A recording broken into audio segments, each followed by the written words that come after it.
Bah, c'est simple, c'est que j'ai commencé, comme je l'avais dit tout à l'heure, j'ai fait une année du Verstaps de Lyon. Donc du coup, c'est vrai que bah, c'est important pour moi aussi de revenir aux bases et d'être là pour soutenir ce mouvement.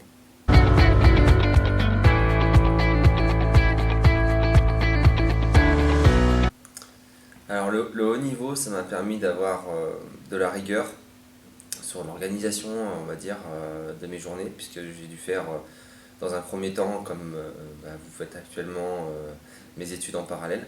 Donc être capable d'organiser bah, les études avec l'entraînement bi-quotidien et puis après bah, dans mon travail, être capable d'organiser aussi mes horaires de travail. Ça m'a permis aussi d'être beaucoup plus concis dans ce que je fais et puis régler dans les choses.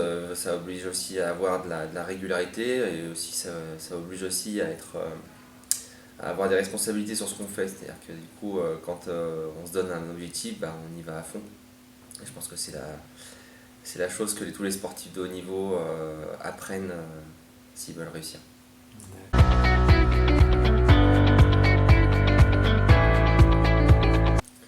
Alors moi, malheureusement, j'en ai pas fait beaucoup. Quand j'étais à l'UFRSTAP, j'étais en 2003 Mhm. et c'était pas hyper développé en aviron les compétitions universitaires. Ça s'est développé un peu plus tard, mais du coup plus tard, j'étais trop vieux pour pouvoir les faire. Mais c'est vrai que j'aurais aimé pouvoir les faire, ne serait-ce que pour bah, faire des compétitions supplémentaires. Je pense que ça peut être bien pour ceux qui sont pas encore en équipe de France ou qui ont pas beaucoup de compétitions dans l'année, ça leur en rajoute quelques-unes, donc ça permet d'avoir des objectifs, tout simplement. Et puis après, l'aspect convivial, parce on est avec, on rame avec ceux qui sont au quotidien avec nous, ce qui n'est pas toujours le cas, donc ça permet de faire des compétitions avec des potes, donc ça c'est cool. Mais c'est vrai que c'est des choses que j'aurais aimé vivre un peu plus, malheureusement.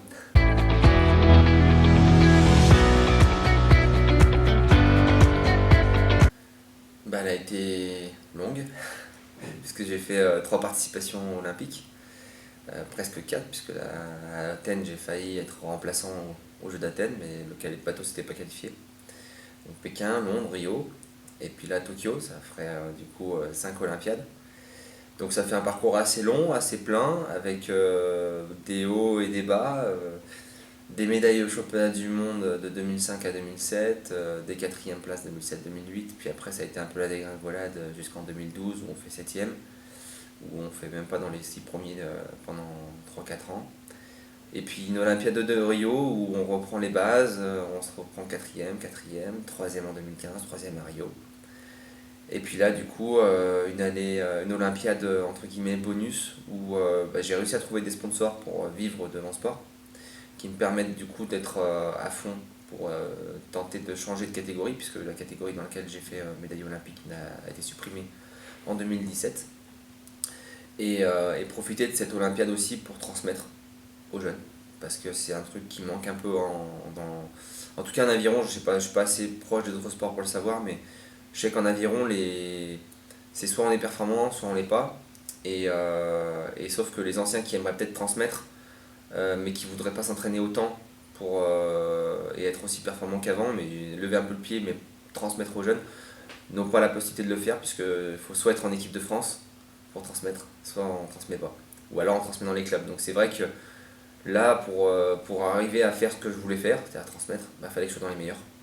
Donc je me suis donné les moyens d'y arriver et d'être à fond pour avoir cette possibilité justement voilà, de faire profiter un peu les jeunes de cette expérience que j'ai pu acquérir sur ces 4 Olympiades finalement qui sont assez longues, où j'ai vécu des bonnes choses et des moins bonnes choses, où j'ai pu tirer des bilans de ça et que j'espère pouvoir faire gagner ouais,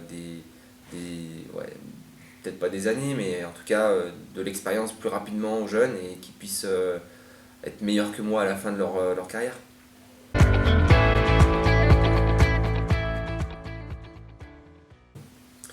Bah, du coup, de continuer comme ça, de croire en vos efforts, en vos projets et d'aller vous investir à fond là-dedans, puisque finalement, c'est vos meilleures années, les années d'études. Après, derrière, bah, quand on commence à être diplômé, bah, faut bosser et c'est pas la même chose. On va dire que c'est un peu plus. On peut mieux organiser ses études qu'on peut organiser son travail. Le travail, on va dire que les horaires sont fixes, on peut plus rien changer.